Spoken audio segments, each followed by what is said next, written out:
केन्द्र में सफलतार सह 12 वर्ष पूर्ण करिछि प्रधानमंत्री नरेंद्र मोदी सरकार। यह 12 वर्ष शासन काल में ओडिशार जोगाजोग क्षेत्र में विशेषकर रेल चलाचल में आसी वैप्लविक परिवर्तन। केवल रेल बजेट रे अधिक अनुदान रेकर्ड वृद्धि घटी ताहा नुहे, बरं नूतन ट्रैक निर्माण, स्टेशन आधुनिकीकरण और वंदे भारत भली सेमी हाई स्पीड ट्रेन प्रचलन ओडिशार जोगाजोग व्यवस्था को नूतन शिखर को नहीं। ओडिशा रे पाखापाखि 90,000 करोड़ रुपीज रो projects sanction करिसेंती Modi ji. Double engine सरकार अछि, एथरे बहुत नुआ नुआ प्रोजेक्ट सैंक्शन हेछि। पुराना प्रोजेक्ट्स भी बहुत तेजी चली छी और नुआ प्रोजेक्ट्स भी बहुत आरंभ हेछि। रेल बजेट रे 2009 रु 2014 मध्य ओडिशा को वार्षिक हाराहारी मात्र 838 कोटी टंका मिलुथिला।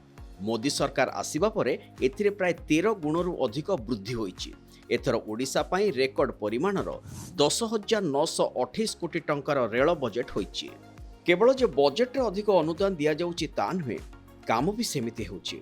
मोदी सरकार को अमल रे ओडिशा रे 3.5 गुणरु अधिक बेगरे नूतन रेल ट्रैक निर्माण होईछि। 2014 रु 2025 मध्य वार्षिक हाराहारी 195 किलोमीटर हिसाब रे मोट 2150 किलोमीटर रेल ट्रैक बिछा जाइछि। सेहीपरि बहु दिन पड़ी रही 301 किलोमीटर खोर्धा रोड बलांगीर प्रकल्प शेष पर्यायर पहुंची। चलित वर्ष शेष सुधा काम संपूर्ण हेबो। एहा व्यतीत अनुगुल सुकिंदा एवं सालेगा बुढ़ापंक भली गुरुत्वपूर्ण रेल लाइन गुड़िकर काम मध्य शेष होईछि। सबुठारु बड़ कथा हैला ओडिशार समस्त ब्रॉडगेज लाइन 100% विद्युतीकरण संपूर्ण होईछि। 1997 मंजूरी पाइथिबा हरिदासपुर पारादीप लाइन एबे कार्यक्षम होईछि। फलरे हरिदासपुर पारादीप मध्य दूरता प्राय 40 किलोमीटर कमी जाइछि। खुर्दा बलांगीर जहाँ वर्षे वर्षे धरिकी 40-50 वर्ष धरिकी जहाँ पेंडिंग थिला, एबे बलांगीर साइड रू देखिले जदि मैप रे देखिले बलांगीर साइड रू अप टू पूर्णा कटक पहुंची आसलानी, खुर्दा साइड रू अप टू दसपल्ला पहुंची आसलानी। ये जहाँ मची पैच अच्छी से टनल्स तैयारी होउछि, ब्रिजेस तैयारी होउछि।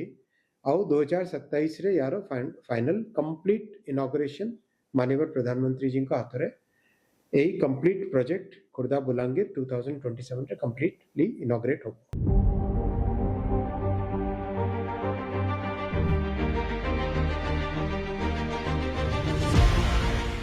ओडिशार रेल स्टेशन सबु एबे विश्वस्तरीय परिवहन हब रे परिणत हेउछि। अमृत भारत स्टेशन योजना अधीन रे राज्यर 59टी स्टेशन रो आधुनिकीकरण चलिछि। बारिपदा, बरपाली, कटक, पारलाखेमुंडी, बिमलागढ़ एवं तालचेर भरी 6टी स्टेशन रो कार्य शेष होइथिबा बेले अनुगुल स्टेशन रे प्राय 25 कोटी 41 लक्ष टंका व्यय द्रुत गति रे लिफ्ट, एस्कालेटर और दिव्यांग अनुकूल भित्तिभूमिर निर्माण चलिछि। केंद्र रेल मंत्री अश्विनी वैष्णव निजे भुवनेश्वर स्टेशन कार्यर समीक्षा करिसेंति।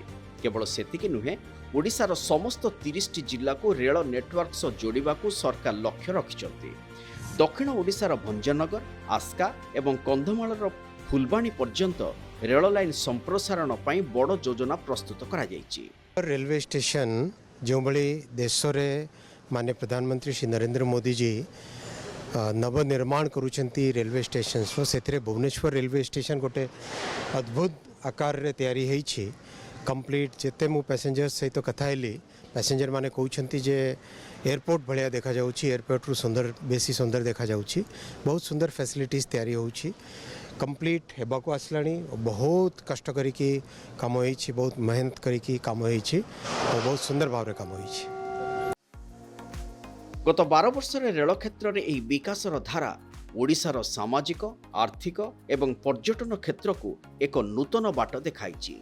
यह विकसित ओडिशा गठनर इंजिन को गति प्रदान करुछि।